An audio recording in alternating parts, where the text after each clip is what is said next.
Welcome to Top Rope Reality. I'm Mike Hogan along with Justin Carter. And we have a great show for you today. This is week 7. Episode 7. Episode 7. Part 1. Don't give the people the finger. That's not nice. That's not the correct finger you're talking about. Well, let's get started here since he wants to flip everybody off. It's not a flipper offer. And what do you want to talk about first? You want to talk about TNA's great pay-per-view coming up next Sunday? Wonderful pay-per-view. Sacrifice? Or you want to talk about, you want to start off with a Raw recap? Let's do, save the best for last. Okay. And do some sacrifice predictions. Sacrifice predictions. Because these are pretty horrible. All right, the first match is going to be Mr. Anderson in the ongoing saga between himself and Samuel Shaw.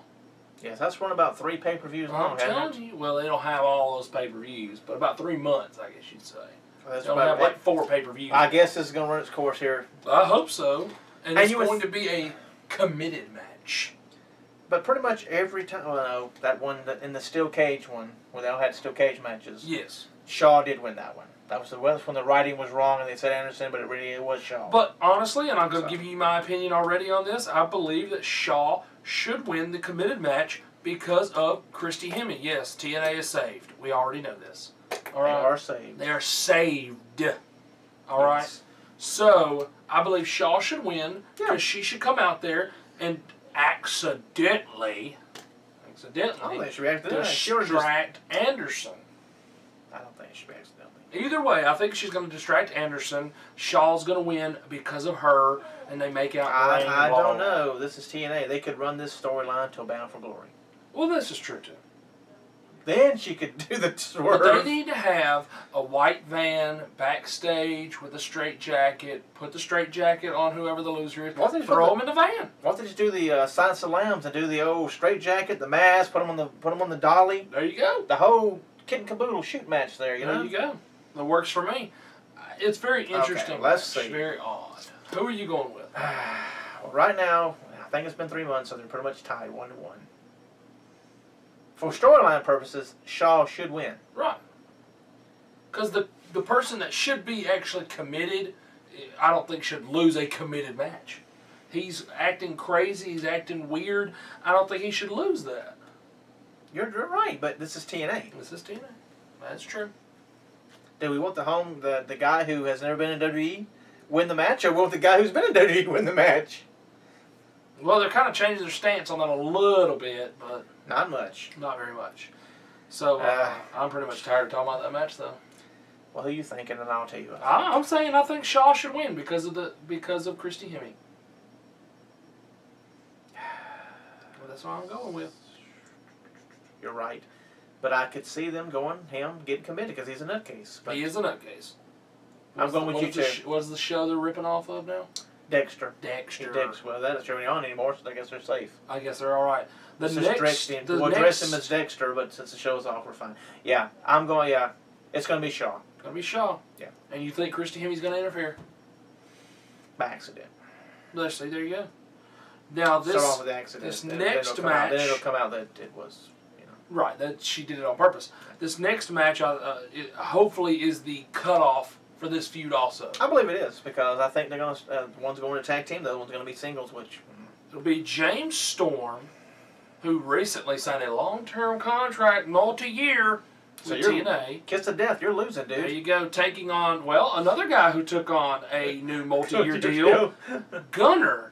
You know, and so this match is going to be an I Quit match, but. Like we were discussing off camera, we were discussing this the other day, how Storm has been, attacking his dad and berating his family and just, really being ultimate heel. So I think, to humiliate the heel, he should have to say, I quit.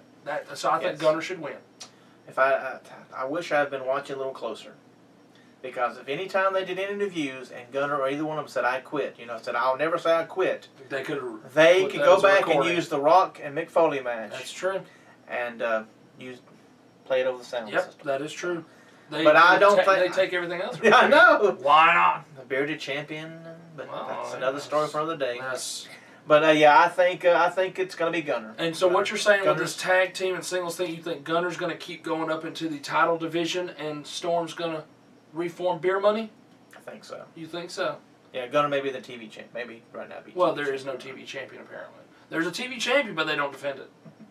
Maybe they'll do a tournament, and he'll be the next TV. And you know what, I've been saying that for a long time. Let's just say Abyss no longer has the belt. They strip him of it because he has not been defending the belt, and they make a tournament to build somebody else up.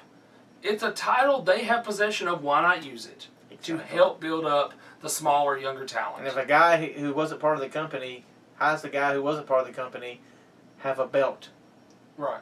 So it's ridiculous. They can go one day and say, "Hey, computer guy, take his picture off the TV title." Exactly. He has been on there for like over a year, and he hadn't defended it. And Dixie can put out a tweet.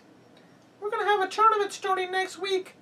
There you go. That's my Dixie. That's your Dixie. I'm working on it. Well, the third match on this segment, we're going to talk about the other ones later. The third match is going to be Sonata, who is right now the X Division champion. Winner. That's my pick. Tigray. Taking on Tigray Uno. Nope, Sonata. In the best of 3 series for the X Division championship. This is their third match. So it's 1-1. So this is the rubber match. So who is going to win? And you say Sonata. Sonata retains his title. Well, with their whole Japanese relationship going on right now, I could see Sonata retaining the belt. Okay. You know. So, for our first set of predictions, we both picked Shaw. We both picked Gunner. And we both picked Sonata. Wow. That's interesting. So that's it for right now on our sacrifice predictions, but on from there, we're now going to, like I said, save the best for last. We're going to discuss just a couple of highlights from Monday Night Raw this week, which happened to be in Birmingham, Alabama. Yes. And good packed show for the Ultimate Warrior Tribute show. It was a sold-out event. Over 12,000 people there. And like you just said, it was a Warrior Tribute. They started out, you know, with a video package and a 10-bell salute. Which was very touching. It was very nice. And everybody wearing Warrior shirts. And then Hunter even got everybody. Well, most of them. With John Cena, I would have enjoyed a lot more of people doing some of the Warrior stuff, wearing the armbands, running to the ring, shaking the ropes. I would have enjoyed that a little bit more, and I think the fans would have too. And even little interviews with them backstage. Yes. That would have been interesting. But they did the The Usos did the face paint. They painted one half their face, another one, but there was the Warriors. And it had the Warrior look to it, not the Uso look to it. No, it had the Warrior look to it. Very nice. But, you know, some of them had the Warrior shirts on, and then... you know, even Vince was out there. Triple H even got everybody to start a Warrior chant that were on the stage, which I thought that was very nice. You know, and that was the big thing for this week, was a big Warrior tribute, which if you got the network, you got to see a whole week's worth of Warrior tributes, which I thought was very well done. It's been well done, yes. Very well done.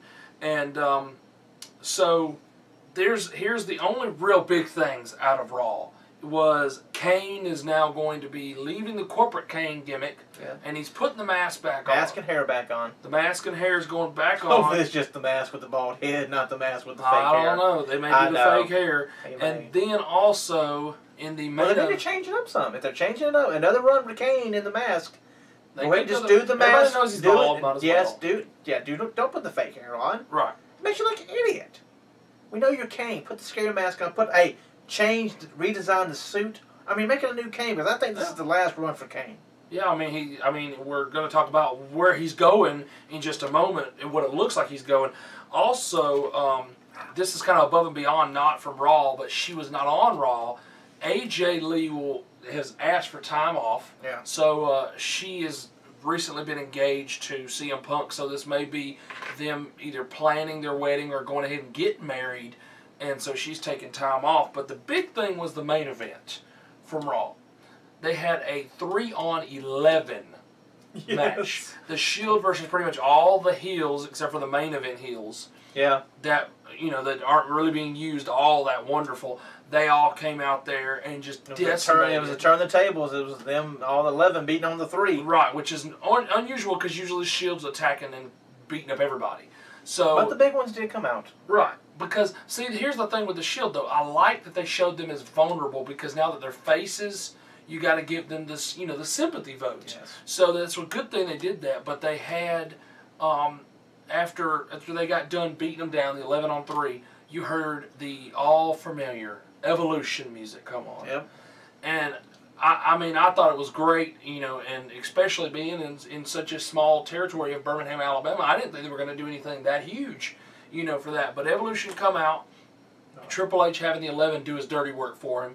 And then, of course, they come out and do Batista Bomb and do the RKO and do their little, which I keep saying it's a power bomb into an RKO, but it's a power bomb neck breaker combo. Yes, and then, of course, the pedigree. But I love, love, love what Triple H said to Roman Reigns. He looked at him and said, "Believe in Evolution." Yeah, I thought that was great. That's leading to their matches at SummerSlam. So.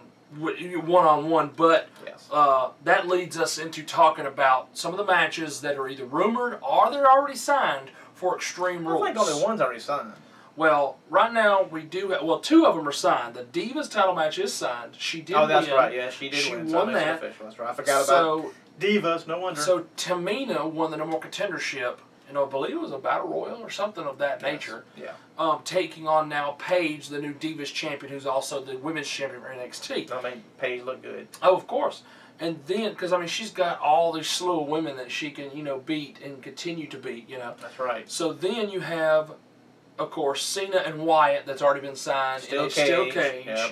And then we know, and we'll talk more about these matches probably next week. We'll be talking more about them. Yeah, we'll and then, of course, the IC title match, Big E is taking on one of 4 people. They did a tournament on Raw. And they started the tournament. The 4 finalists are RVD, Cesaro, Barrett, and Sheamus. And, of course, the number 1 top favorite right now is Cesaro to win the tournament. Yes. So it looks like Cesaro, Big E for the IC title.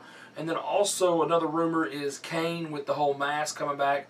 Looks like Kane versus Daniel Bryan for the championship. I just think it's a good way for Daniel Bryan to get a good win and then go on to bigger matches later. Yeah. Exactly. Yeah. And then, of course, the big 6-man of Evolution taking on the Shield.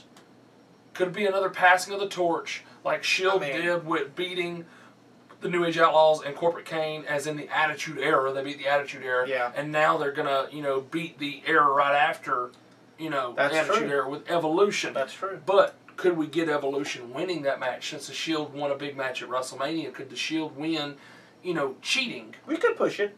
Could push it, and that could lead one-on-one. You know, you could separate it. You could separate a few of these matches we got for Extreme Rules, we may get again at the next pay-per-view. And by SummerSlam, you could have Batista and Orton at SummerSlam taking on Dean Ambrose and Seth Rollins, and Roman Reigns for the tag team titles. Could be. And then coming out on top could be Roman Reigns, you know, looking like a huge face, taking on Triple H. That would be a huge main event for him. Yeah. You know, and he could be doing the job like he did for Daniel Bryan. So, like I said, we're going to be talking more about these matches. Closer, you know, next week is what it's looking like. Because we'll get more. Because I mean, so far, if these are official matches, this card is looking quite well. Yeah, for a smaller time pay-per-view. But I think they're gonna do bigger type matches. They're gonna make pay-per-views look better now that they're on the network. I honestly believe they need to. They'll give you your money worth, you know. Yeah. So, but that is it right now for segment 1, and we'll be right back with more of the sacrifice. Yeah, more predictions on sacrifice and the new segment we're doing. Who's coming, who's going? As we know, well, it's more like who might be going. Yeah. Well, you know, we call it who's coming, who's going, because people, as they come up from NXT, obviously people got to leave. There's not enough room for all these people. They haven't cleaned house in a while. In about 2 or 3 years, they have not really done a big spring cleaning. So we're going to be discussing who we think is going to get the pink slip. That'll be what we're talking about in the next segment. Part 2, yep. And we'll be right back with Part 2 very shortly. Thank you.